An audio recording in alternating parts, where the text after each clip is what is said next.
Chapter 10. Bulging, herniated, degenerating discs. At sea level, the barometric pressure averages around 14.7 pounds per square inch on the human body. This we take for granted. Nobody on Earth wakes up in the morning wondering what the barometric pressure is, or how much gravitational force is on their spine.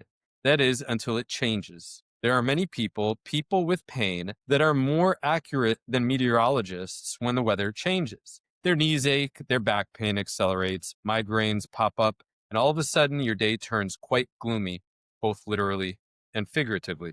Every minute of the day, gravity is crushing us, forcing our head closer to our feet. You can see this quite literally in our elderly as they age into what is called C-spine, where their head, neck, thoracic spine would round like a wilting tulip towards the ground. The funny thing is, nobody thinks twice that is going to be them in 30 or 40 years, but we all have the potential to end up like that just by being alive.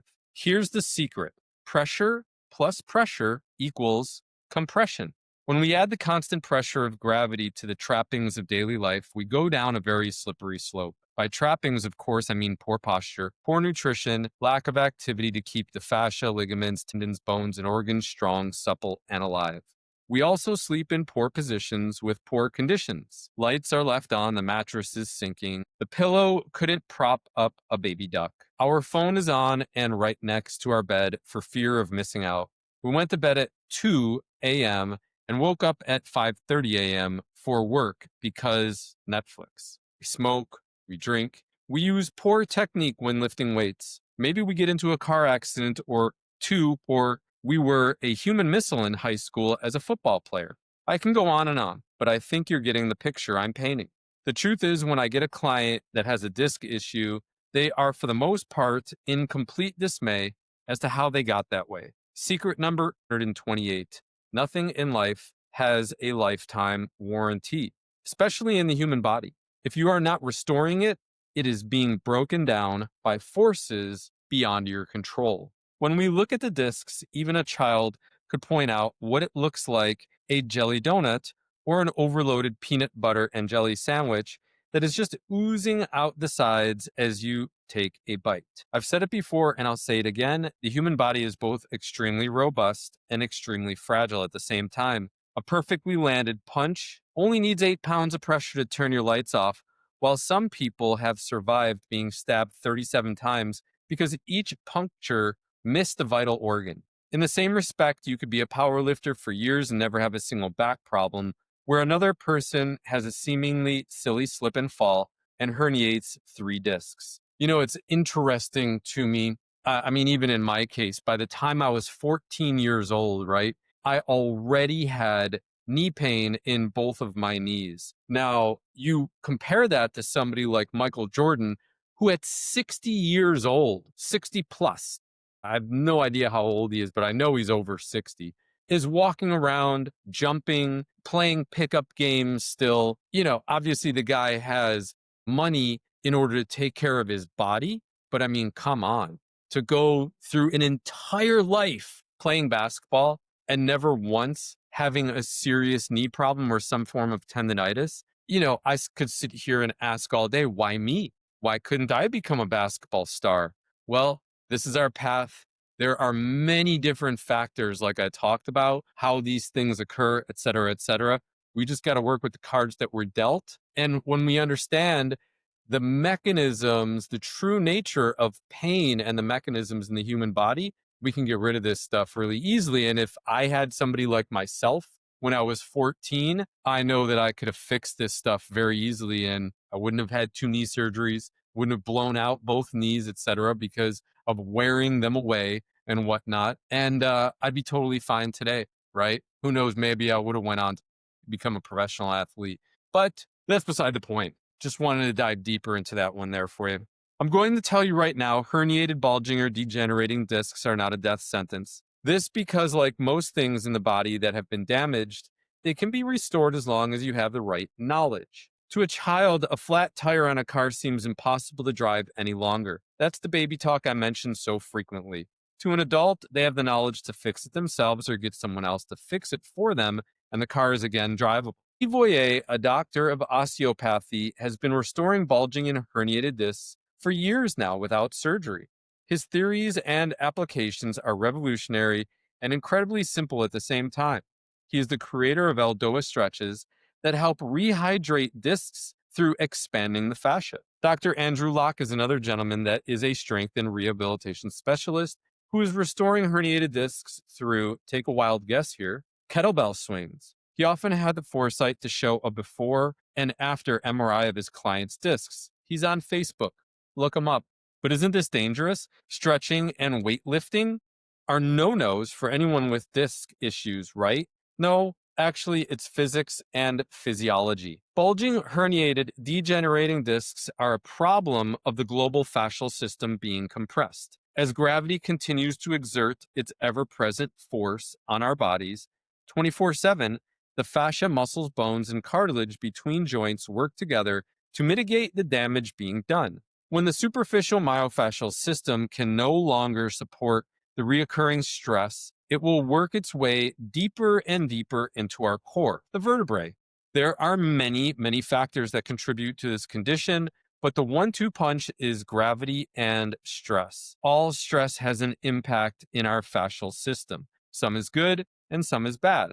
The good stress comes in the form of eustress or activity, and the bad usually comes in the form of distress or inactivity. Here is a quick chart for reference. You might want to pause this so you can get a pretty good look at it right there, that one.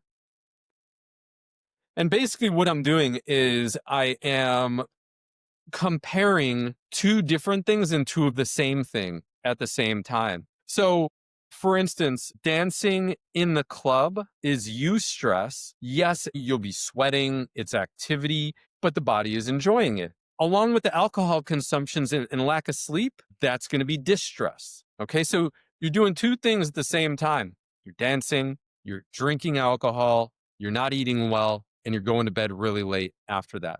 Okay, it's the comparison of the two. Do some of those sound sketchy? Like, how does golf produce eustress for the body, but tennis will then cause distress? Actually, it works both ways, but they are both rotational sports. Ever hear about Tiger Woods' multiple back surgeries? Some rotation is good, excessive rotation is bad.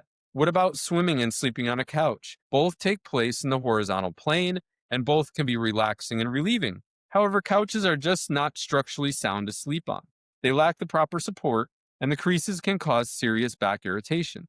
Lastly, have you ever noticed that one glass of wine really relaxes you, but subsequent glasses just make you more dizzy and pee a lot? Simply put, alcohol is a toxin. No amount is good for you. I don't care what study just came out on CNBC.